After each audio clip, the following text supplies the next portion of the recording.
A bit back. Hot to pee. I get you hot to pee. Alrighty then. Freaking awesome, man. Hey, thanks for doing this, man. No problem at all. You're this is hometown for you, right? Yeah. Can you talk a little bit about how long you guys have been together and where you met? We've been a band. He and I started in middle of 2010. Jonathan and I made friends in college, so we've been friends for almost 15 years. They're brothers, they came out of the same woman. And John just joined us a couple of months ago. He's in another band with Brian, so that's how we got linked up. They've known each other for years, so we all have a connection somewhere or another. That wasn't just, out of the blue Craigslist band, Right. like searching for bass player. Looking for fire hot drummer. Right, yeah. So Each guy with hot licks. Were you planning on pursuing other educations when you started jamming together? Like, is this We've all been in bands our whole lives. Is that right? Yeah. So music was definitely... We all have full-time jobs. You know, I do electrical work. He's an accountant. You know? Is that right? Yeah, we all have these full, and they started a business with their dad. You know, Right. And all of our goal is to build this to be a career. Right. Yeah. Our end result would love to be actually be able to do this as a career, but right now I'm not fit for this. What does touring look like for you guys as a band right now? It's been minimal for us for a while, but we just signed with the booking agent out in New York. He's going to start scheduling us to do runs, weekend runs, to work around our everyday schedules. Right. And try to really start pushing it more and integrating it more into our lives. And we're pretty excited about that. Even just setting up small runs to like Jackson or Memphis, Nashville, Little Rock, Atlanta, Houston, Dallas, Austin, that kind of thing. We're going to play all around, just locally here, so that we're not just playing a show in New Orleans every weekend. Right. Yeah, I think we're going to start kind of just like regionally circling the Southeast over the next few months and trying to build up all those big markets like that. And we just made friends with people from Tempe, Arizona yesterday. Nice. That was pretty cool. Maybe we could. I'm not driving through Texas though. That's a concern. Right. What are the logistics for you doing a tour right now? You've all got jobs. You have to kind of schedule that all out. Oh, yeah. Yeah, we schedule it pretty far in advance usually. Yeah. We've done a summer tour each year, and it's been we just take a week of vacation, leave on a Thursday, come back home on a Sunday night. It's a pretty good way to end the song. Now, if I have my haircut thing. Yeah, right. 2 bits. If I have my information correct, you're on an EP right now and you're working on other material. Like, you have a full release. We're working on new material. We have 2 EPs. We just re-released the second one on vinyl in September. It's got the first EP is just me and Jonathan, kind of directing it all. But the second one, it was a full band. It was actually full band written material and devised together. John joined after we completed all of that, but the new material is working with him. Okay, cool. How are you finding putting together new material now? Is it a jam situation? Did you all kind of do your Sometimes it's all different. I think we're learning to, I guess it depends on how long you've been playing with somebody before you get to really know how they're going to respond to something. Right. And I'm just learning to respond to John and get more of a feel with it. I'm used to them too.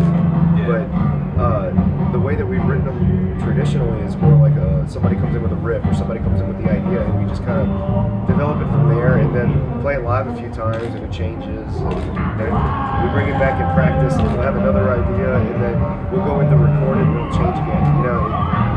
Almost anything that we've done hasn't had the way it came out first. It's always changed, and then even after we laid it down on records, we're changing a lot. Yeah, we've got a song on our new EP, our newest one called Standing on the Edge of the World, and a few weeks ago I put up the original demo that I'd done for the song, like when I first came up with it, just to show the difference, because like the original version is this real kind of slow, plotty, bluesy type thing, and within the 6 months from when I wrote it to where we recorded it, it completely changed from this slow thing to this big straight up rock riff tune.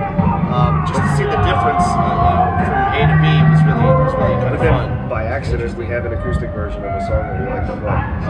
Your material sounds very on the floor. Like, I like it. It sounds like it's all together in a room as a unit. Yeah. It's not piecemeal. Yeah, we did all the bass basic tracking together as all the unit, basic like, tracking is live done in the big room. We recorded both of them in Fudge here in New Orleans with Tom Drummond, the bass player, Metal Measure, as our producer. And it's been. What is that? That's awesome. We got to get one of those. Like Pac-Man. You just did it, man. You don't even need one. Yeah, Give me mine.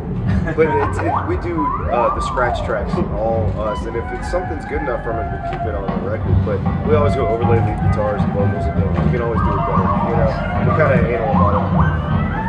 It's really, really hard to talk about things. Are you? It's pretty good interview Are you stuff. on a label or are you self-releasing? No, we're all You're also we're all doing yourself. Fund it yourself, go broke yourself. I've heard that a few times. Do you want to be on a label or do you want to maintain control? Just continue to do everything yourself? I think it's all situational. We really don't know the answer to that question. I think it's situational. Like, I wouldn't want to be in a situation where we like completely sign our souls away and you know, we've heard lose some bad control over what you're doing. We've heard stories. I've heard a lot of people locally who got picked up. stories. We know people locally who got picked up, but their careers were just axed because like they the last band I was in was on a slew of different labels and just had all kinds of problems. It's all situational. Like the idea of what a label used to offer 15 years ago versus what a label offers now is totally different. Yeah. So if we got on something that was the right fit, then yeah, because you want to get that ability to reach that bigger audience. We don't even know if labels like that, aside, you know, like the real indie labels who may just fund your record. Right. But then when you move beyond that into a more major thing, I think they're all kind of giving artists the finger right now from what we understand. It's very hard to find that balance. It's like a record deal that you could get in 1998, you can't do it anymore. No, it's true. The industry has changed. So we don't really know how we're gonna even approach it if the time comes. It's kind of a funny thought for a band like us to think, man, we've done all this work to get a record deal, and then we might turn it down if somebody puts it in front of us because it's gonna just take everything away. Like, make more money, wait tables. Well, when you make material now, you're not thinking like, okay, that's the single. You're just making material, and that's. We always joke about it. We're like, oh, that one's making us famous. Yeah. That's it. That's famous. And it's funny because I think I always feel like the things that we put out, like whatever I guess you release first from your new EP or new record, is what is the first single. But you want to put like your best foot forward, and I feel like it's always funny because each on the 2 albums that we've released, whatever I've thought would be the single is never what we actually end up putting out. You know, I'm apparently a really bad judge. we play Jazz Fest, and there's a song that we don't even really play anymore. And it's not one, it was a bad tune, we just think we could have done more with it. We kind of stopped working on it. It was something we put together fast, and it's the only one Jazz Fest put on a compilation from us. Their whole compilation has the song on it, we're like, we don't even really like playing that one. So that could be your hit. It could be. That shows you our judge. Window, like, our judge of our own music is probably pretty poor. So are you going to marry together the EPs that you have and try to do a full release, or would you like to just do a release? I don't think so. I think that everything that we do. I was telling somebody this earlier. Our original idea was to try to release things in short bursts, to go in and do like one song or two, because I feel like it's more like the 50s and 60s again. People are releasing singles. We get more money. If you want to do a concept album, it's not like you're going to sell. The idea of somebody selling 10 million records like the Offspring did, Green Day did in the 90s is dead, unless you're the Rolling Stones. Even their records or your Miley, but she's not selling 10 million albums, she's selling 10 million iTunes downloads, you know? And like this, I tell you, we're not in the business for $1 download, you know? So what do? We give away our music for free unless you want to donate to it. Come support us at the shows, buy merch if you want, you know? We're figuring it out as we go along. I don't know if anybody's really figured out how to do it. I don't think anyone knows what to do right now. You just kind of take your best educated guess. People in our position in all different walks of different genres. You know, they played a punk ska band, kind of punk ska band, very good. The same concept, like we're all in the same boat here. If we got picked up by something, we feel like somebody's just gonna try to squeeze us dry and take everything, and then go on to the next one. So why let somebody do that to you? So as we figure it out, maybe we'll let you know if we get the chance to figure it out. Are you guys just hanging today? Are you doing something over there? We're here doing some more interviews today. Right on. Yeah, just press stuff. And we didn't get to see a ton of shows yesterday because like we got on site at 11. We started doing press at 11:15. Straight through Did the it until show. 3:15. Played the show. Change over at 3:45. Played till 5:15. Did more interviews again at 6 o'clock till about 6:45. Which is bad So like because the he had to first go to the band I ended up bathroom. seeing was Nine Inch Nails. He was I didn't see any other band until Nine Inch Nails. Yeah. The last interview, I felt so bad. The last interview we did last night, it was like 3 of us doing the PB dance. We're like, Yeah. Hit you back to back. Like our 15th interview of the day. It was like, God. and we felt bad. I'm sorry. We're usually more entertaining than this. The press is good though. It's good. Right. Oh yeah, it's been great. Our publicist are awesome. Should we maybe finish off about Voodoo and the significance Sure. of playing this festival? That vintage? I tell you, I'm the only one who hasn't ever been here to play it before. And it's cool that a band that I started is here. Something on our own credentials is here now. It's not a band I joined later, and it really feels really good that we actually kind of achieved something with it. I'll take this as a landmark, you know. Nice. That's just my take. These guys, I think are all kind of feeling the same way. It's like this is our deal. I think that they've done a great job of making Voodoo an overall experience as opposed to just a music festival. And it's nice to be a part of something that's such a great communal experience.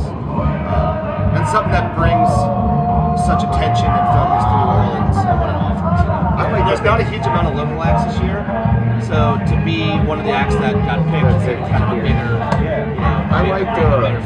One of the things I liked about Voodoo this year is that they shrunk the stages down, so you have a little more opportunity to see something that you wouldn't before. And it's not like Jazz Fest where you're kind of pigeonholed to a local stage until you make a certain point. You know, we actually had an afternoon time slot on the same stage that Billy's Choir. You know, like, I'll take that. You know, yeah, we weren't on the Nine Inch Nails stage, but so I what? don't think that matters. You know? No, me Just neither. walk around, take it. Yeah, it's kind of all about discovering new music. We had people who were into it, you know, there's the craft brew was right by us, so everybody who went to go pick up a decent beer got to hear us play. Yep. You know, that was cool. Awesome. We attract the highbrow drinkers. Yeah, we're like, I only drink the finest of wines.